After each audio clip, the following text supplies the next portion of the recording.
Sir, Ratan Tata কোনো নাম না, এটি একটি ইমোশন। পুরো ইন্ডিয়াতে আপনি যে কোনো মানুষকে জিজ্ঞাসা করবেন যে ভারতের সবচেয়ে বড় এবং রেসপেক্টেড ব্র্যান্ড কোনটি, সবাই আনসার দেবে টাটা। ট্রু বিজনেসম্যান এবং ট্রু প্যাট্রিয়ট এই ফ্যামিলি ইন্ডিয়াকে যা যা দিয়েছে তা হিসাব করা ভীষণ মুশকিল। এটা বলা হয় যে ইন্ডিয়ার 90% স্টার্টআপ প্রথম 5 বছরের মধ্যেই ফেল করে, আর বাকির মধ্যে মাত্র 5% স্টার্টআপ যা আগামী 10 বছর বা তার বেশি বছর চলে।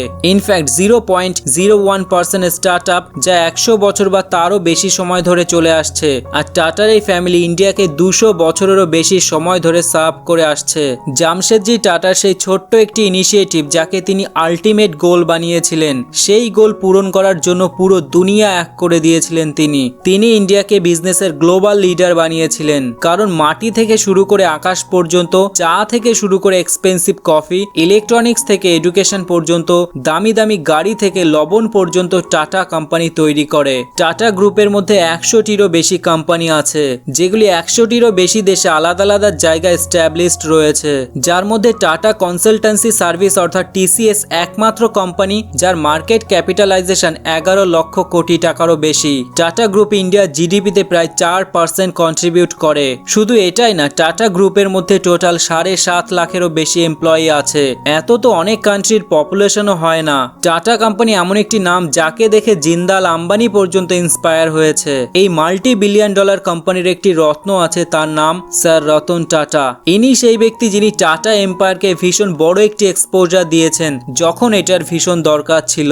এটা যদি দেখা যায় যে গত 50 বছরে রতন টাটা টাটা গ্রুপ এবং ভারতকে যেই পজিশনে নিয়ে গেছে তা অ্যাকচুয়ালি একটি মাইলস্টোন। শুধু ইন্ডিয়া না, অল ওভার দ্য ওয়ার্ল্ড সকলে রতন টাটাকে ভীষণ সম্মান করে। ইনফ্যাক্ট ব্যাংকিংহাম প্যালেসের একটি ইভেন্টে কুইন এলিজাবেথের সামনে রতন টাটাকে দ্য অনারারি নাইটহুডের উপাধি দেওয়া হয়েছিল। এবার প্রশ্ন হলো, রতন টাটা এত বড় একটি মাল্টি বিলিয়ন ডলারের বিজনেস ঠিক কিভাবে পরিচালনা করছেন, আর কি সেই বিজনেস স্ট্র্যাটেজি যেগুলো ফলো করে রতন টাটা সাকসেসফুল হয়েছেন। আজকের ভিডিওতে আমরা ডিসকাস করব এমনই কিছু business strategy plus case study cum biography of Ratan Tata. 1822 সাল অর্থাৎ আজ থেকে প্রায় 200 বছর আগে গুজরাটের একটি পার্সি ফ্যামিলিতে জন্ম হয় নাসের ওয়ানজি টাটার, যিনি ছোট থেকেই ভীষণ অ্যাম্বিশাস এবং ইন্টেলিজেন্ট ছিলেন। বড় হওয়ার পরেই তার এই অ্যাম্বিশন নিয়ে প্লাস তার ফ্যামিলিকে সাথে করে বম্বে শিফট করেছিলেন। সেখানে গিয়ে তিনি প্রথমবার কটন ট্রেডিং এর বিজনেস দেখে ভীষণ ইন্সপায়ার হয়েছিলেন। ধীরে ধীরে তিনি কাজ শিখে পরবর্তীকালে কটনের এক্সপোর্ট কোম্পানি খুলেছিলেন। তার বিজনেস লাকিলি খুব ভালোভাবে চলছিল। এই এক্সপোর্ট কোম্পানি থেকে তিনি যত পরিমাণে প্রফিট কামিয়েছিলেন তার বেশিরভাগ টাকা তার ছেলে জামশেদজি টাটার এডুকেশনে খরচ করছিলেন। কে জানতো জামশেদজি টাটা সেই মানুষটির নাম যার নাম ইতিহাসের পাতায় লেখা থাকবে। বাবার মতোই জামশেদজি টাটাও পড়াশোনায় ভীষণ ভালো ছিলেন। শুরু থেকেই তার বাবা তাকে বিজনেস লেসন বা নলেজ দেওয়া শুরু করেছিলেন। 18 বছর হওয়ার পর তার বাবা তাকে বলল যে এবার তুমি তৈরি আমাদের এই কটন বিজনেস বিদেশে এক্সপান্ড করার জন্য। তার বাবার কথা মতো তিনি হংকং গেলেন। সেখানে গিয়ে কটনের বিজনেস স্টার্ট করলেন। কিছু বছর পর হংকং এ ভীষণভাবে সফল হওয়ার পর তিনি আরো অনেক কান্ট্রিতে গিয়েছিলেন সেখানে বিজনেস এক্সপান্ড করার জন্য। তখন তার মাথায় একটি বুদ্ধি আসে যে কেন আমি ম্যানচেস্টার থেকে র ম্যাটেরিয়াল বা কাপড় কিনে বাইরে বিক্রি করব, কারণ আমরা তো এই কাজ নিজেদের দেশেও করতে পারি, তাও খুব ইজিলি। কথা মতো এই আইডিয়া নিয়ে তিনি ইন্ডিয়াতে এসে ফ্যাক্টরি তৈরি করেছিলেন। সাথে সাথে চাইল্ড এডুকেশন, উইমেন্স সাপোর্ট এবং চ্যারিটির মতো বিভিন্ন জিনিসে ইন্ডিয়াকে তিনি প্রচুর হেল্প করেছিলেন। সেই সময়কার ব্রিটিশদের না, ইন্ডিয়ানদের সাহায্য করেছিলেন। আজ তাকে আমরা ফাদার অফ ইন্ডিয়ান ইন্ডাস্ট্রি নামে চিনি। তার একটি ফিলোসফি ছিল, তা হলো সেই বিজনেস আপনার করা উচিত যেখানে আপনি অন্যান্য মানুষদের প্রবলেম সলভ করতে পারেন, অর্থাৎ আপনাকে প্রবলেম সলভিং বিজনেস বা প্রোডাক্ট তৈরি করতে হবে। তিনি ইন্ডিয়ায় প্রথম স্টিল ফ্যাক্টরি বানিয়েছিলেন, সাথে দেশের প্রথম 5 স্টার হোটেল যার নাম তাজ হোটেল। এই হোটেল সেই সময়কার একমাত্র হোটেল যেখানে ইলেকট্রিসিটি ছিল।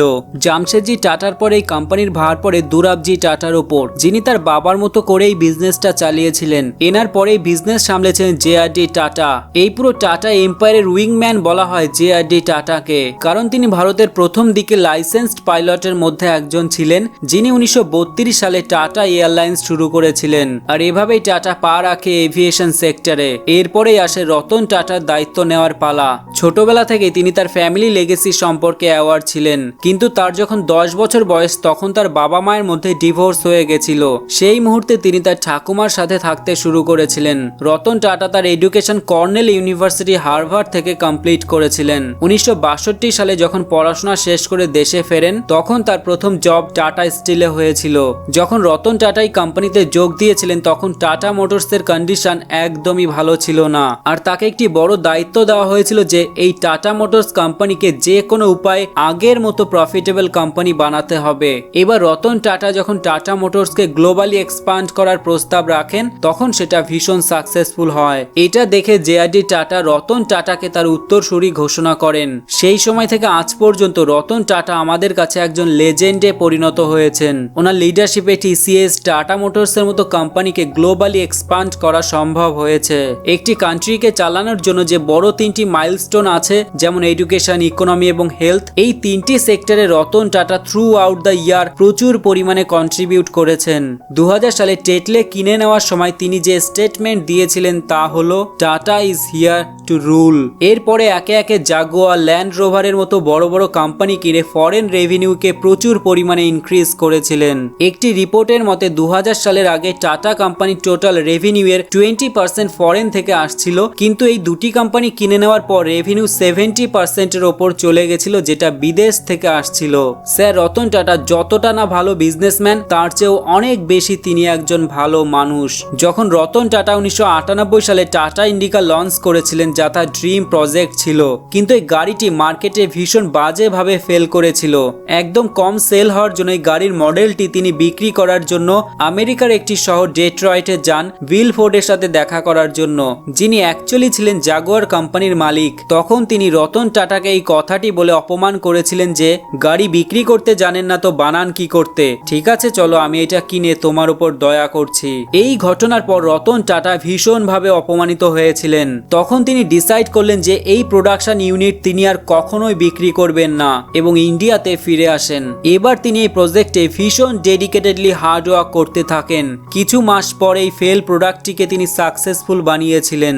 এরপর যখন 2008 সালে রিসেশন আসে তখন উইল ফোর্ড তার দুটি কোম্পানি জাগুয়ার এবং ল্যান্ড রোভার বিক্রি করতে চাইলেন এক প্রকার বাধ্য হয়েই। তখন রতন টাটা সেখানে পৌঁছে যান। সেখানে অকশনে তিনি হাইয়েস্ট বিড করেছিলেন, যার ফলে এই কোম্পানি দুটি তিনি কিনতে পেরেছিলেন। রতন টাটা শেষ পর্যন্ত তার কোম্পানি বিক্রি করার বদলে যে তাকে হিউমিলিয়েট করেছিল তার কোম্পানি কিনে নিয়েছিলেন। এভাবেই তিনি তার অপমানের যোগ্য জবাব দিয়েছিলেন।